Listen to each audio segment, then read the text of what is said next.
Hey you guys, Dream Like Mike, and I've got some interesting news about the new game Outlast 2, and they've just showed at PAX East a new gameplay footage of the cornfield chase scene from the game. I don't know if it's from the main game or this is just a demo scene, but it looks really cool. I thought it was pretty awesome seeing like the cornfield chase and just how you have to navigate the corn while you have multiple enemies or whatever you want to call them looking for you. And just the all around tension and suspense was just awesome. I mean, there wasn't really like a scene like that in the original Outlast that it felt like you had multiple people just swarming in on you. It felt more just like random chases.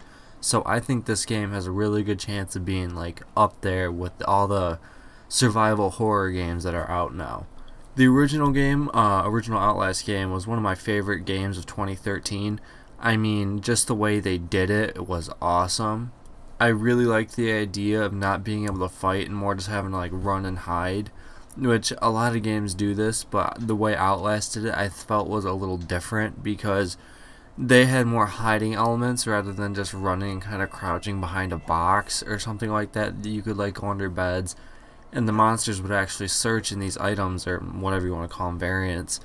They would search these lockers under beds and it would just be really cool and it would build up a lot of tension that you don't get from other games. Some people, like this article I found from Destructoid, they actually didn't care for the cornfield demo.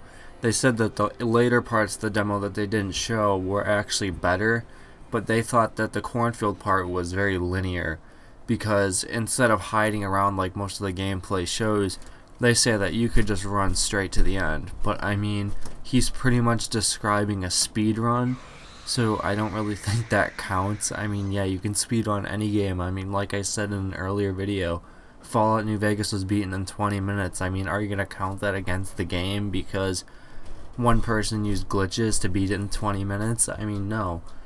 And with the original Outlast, you could do the same thing. Like in the gameplay I had now, later on, I played it past the gameplay. I didn't just stop.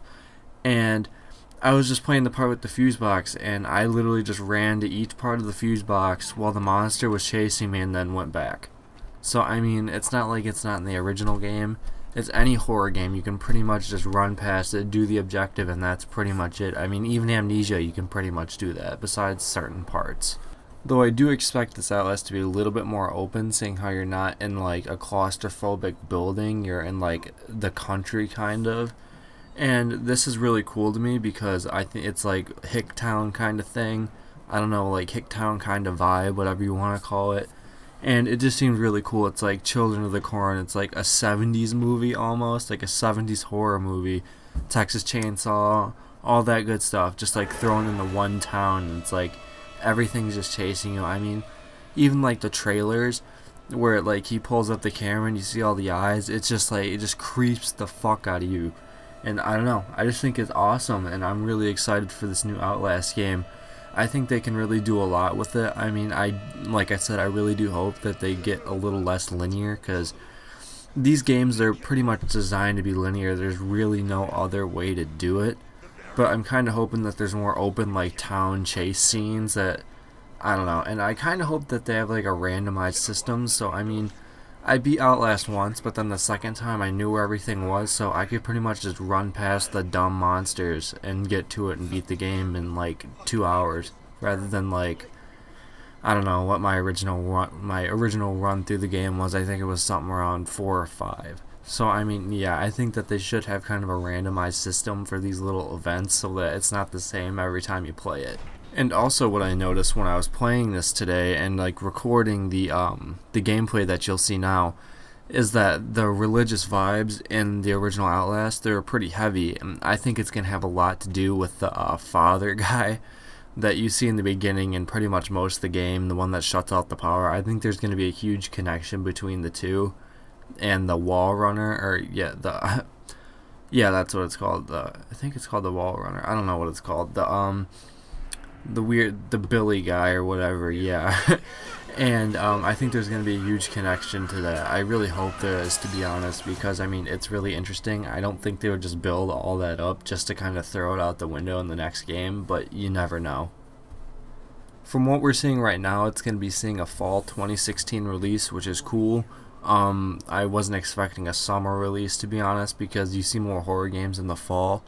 and I mean, I'm perfectly fine with that. The original game came out in September of 2013, so if it comes out in that time, it'll be around the 3-year anniversary of the first one, and that's perfectly fine with me. I mean, I'm willing to wait as long as the game's good. It looks good. I personally think from the gameplay that it's going to be almost good, maybe even better than the original. And I think it's really cool that a game like Outlast could get a sequel, because I mean, it's not like a AAA title. So I mean, yeah, it's really cool that this game can get such a big sequel.